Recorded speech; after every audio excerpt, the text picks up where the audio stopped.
The movie opens with an elderly woman named Helga, who lives in an old building. She suffers from dementia, which makes it hard for her to remember things. Right now, she is hearing noises from her vent, making her very scared. Helga immediately calls the extermination team and asks them to come over. Shortly after, a man named Frank shows up, and while heading towards the apartment, he notices a strange liquid coming from a vent. Is that White Claw? A bad smell is also coming from it, but he doesn't pay much attention. After Helga lets him inside, she explains that she's been hearing noises from the vent and requests that he investigate. Frank mentions that some of his colleagues arrived here earlier and they still haven't returned. However, the old woman doesn't remember anything and is clueless about what he's talking about. After this, Frank begins searching for insects in the apartment. He soon finds blood on the vent and wonders how it got there. Then, in a shocking turn of events, he finds a dead body, which turns out to be a colleague from his company. Frank panics and attempts to flee, but he is abruptly dragged into the vent. Seeing all this, Helga is horrified, but she soon forgets everything again due to her condition. She then hears the noises from the vent and decides to call the exterminators again. If she keeps trying, she will eventually get Ace Ventura, and all will be well. The scene then shifts to 4 days earlier, when we see a meteorite fall from the sky. A lump of fire enters an apartment through a window and gives birth to a spider-like creature. This is the apartment of a woman named Gunther, who is the building's manager and Helga's sister. Later, Helga's 12-year-old granddaughter Charlotte uses the air vent to secretly enter Gunther's apartment. She is actually there to steal some dolls, but she comes across the spider while doing so. Charlotte is a bit curious by nature, so she places the insect in a matchbox and takes it along with her. After passing through the vent, she notices her stepdad Ethan talking with Gunther in the hallway. The old woman is furious and complains about how Charlotte broke one of her windows and stole her collectible dolls. She threatens Ethan, demanding that he must repair the damage or learn to control his daughter. In the next scene, Charlotte goes to her room where she puts the spider into a jar. Moments later, Ethan arrives and scolds her for breaking into Gunther's room, but the girl denies it. From their conversation, we find out that the two don't have a good relationship. Although Ethan cares about her, Charlotte doesn't see him as her father or respect him. You're a bitch, Daddy. He then warns her not to do such silly things again and leaves. Later, we are introduced to Charlotte's mother, Heather, who is spending time with her infant baby. This little boy, named Liam, was recently born to her and Ethan. Heather then decides to go check on her sick mother, so she asks Charlotte to look after Liam. After she departs, Charlotte obliges to the duty for a while, but she soon gets bored and heads to her room. There, she traps a cockroach and offers it to the spider to eat. To her shock, the creature engulfs the cockroach, which is twice its size, in one go. Impressed by the spider's ability, she finally decides to name it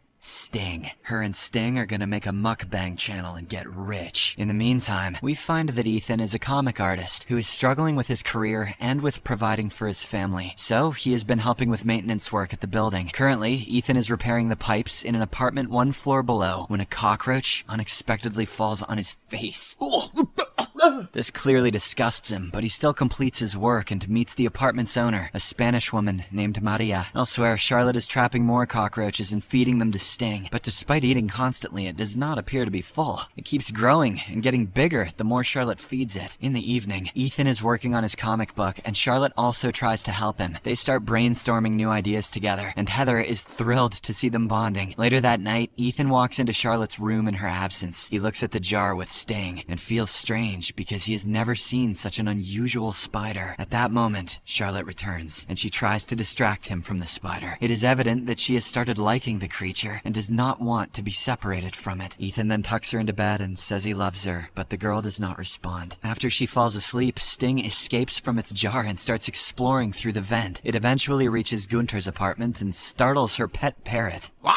That's a big fucking spider! The following morning, we see Charlotte's family carrying on with their usual activities. All of a sudden, they hear Gunther screaming, and when they rush to check, they find her pet parrot dead in a very brutal condition. Everyone assumes it's the work of a rat, and immediately calls an exterminator. Frank arrives shortly after, but upon inspecting the parrot's condition, he doubts it could be the work of a rat. Despite a thorough examination of the vent, he finds nothing conclusive. Frank simply sprays some insecticide to get rid of whatever may be hidden. Meanwhile, Charlotte is in her room room spending time with Sting. It appears the insect returned to the room quietly after committing the murder. Suddenly, a cat mews nearby, and Sting mimics the sound. This shocks Charlotte as she has never heard a spider mimic voices before. She then continues to feed it with cockroaches, and Sting happily devours them all. But just then, a mothball shows up there, which terrifies the creature. Charlotte realizes that Sting is afraid of the mothball and seems to be hurt by it. Not long after, Frank arrives in the room and requests to spray insecticide there. However, Charlotte refuses, as it could hurt her pet. Frank's eyes then fall on Sting, and he tries to convince her that keeping such creatures as pets could be dangerous. Despite this, the little girl is unconvinced and demands that he leave. At midnight, Sting once again escapes from its jar and begins crawling through the vent. It eventually reaches Maria's apartment and startles her small dog. We then see Maria taking sleeping pills and preparing for bed. She picks up a picture frame of her family from the wall and stares at it. It is revealed that she lost her entire family in a car accident many years ago. While she is reminiscing about her loved ones, Sting suddenly appears and bites her face. This causes Maria to fall and hit her head on the floor. She then gets up and tries to check her wound in the mirror, but falls again and realizes that she's paralyzed. At this moment, Sting reappears and enters her mouth. Moments later, it comes out of her body by ripping through her stomach, eventually taking her life. Now that's what I call a good Saturday. The next day, Charlotte goes to meet one of her neighbors named Eric, who lives downstairs. He is a biology student and keeps experimenting with stuff in his apartment. Charlotte shows him the spider, which has suddenly increased in size since last night. She mentions that it can mimic sounds, much like a talking parrot. This piques Eric's interest, and he now wants to learn more about the creature. He says that he will find the ideal environment for Sting and build a tank to help it grow. Charlotte also innocently trusts him and leaves her pet with him. Elsewhere, Maria's terrified dog makes its way to Ethan's apartment through the vent. When the latter finds it, he assumes the poor animal escaped and decides to return it to its owner. But when he reaches Maria's apartment, he is horrified to find her dead body. He immediately contacts the police and urges them to conduct an investigation. Meanwhile, the building residents start freaking out, as just recently, a parrot was killed, and now Maria is dead in a similar manner. As the cops leave, Eric calls Ethan to his place and tells him everything about Sting and the dangers of keeping it at the apartment. He further speculates that the creature could be the killer and that they must hand it over to the Department of Health and Safety. Seeing its massive size, Ethan is freaked out, so he leaves the responsibility to Eric. This one's on you, man. I don't know. I don't know, man. Afterward, when Charlotte finds out about this, she becomes furious and refuses to believe that her beloved pet could harm anyone. She argues with Ethan, insisting that he is not her father, and he has no right to make rules. In a fit of rage, she also states that she wishes she could live with her real father, who supposedly resides in Thailand. However, Ethan unintentionally reveals that her real father lives in the same town, but he is not interested in seeing her. Hearing this, Charlotte begins to cry, as she had always hoped to be reunited with her father. Heather is now angry at her husband for disclosing this truth to their daughter. In the meantime, we see that Eric hasn't handed the creature over. Instead, he has kept it with him and created an environment that would be perfect for its growth. He wants to boost the creature's power so he can use it for his own benefit. As Eric continues to feed the spider, it grows larger and larger. At one point, it becomes so massive that the tank cannot contain it any longer. Elsewhere, Ethan receives a call from his publisher, informing him that they will no longer publish his work because it's progressing too slowly. To make matters worse, Gunther also appears and dismisses him from his part-time job. She claims that he cannot take care of the building properly, and because of him, Maria is now dead. Afterward, Gunther tries to find her cat, which she hasn't seen in days. She hears meowing sounds from the vent.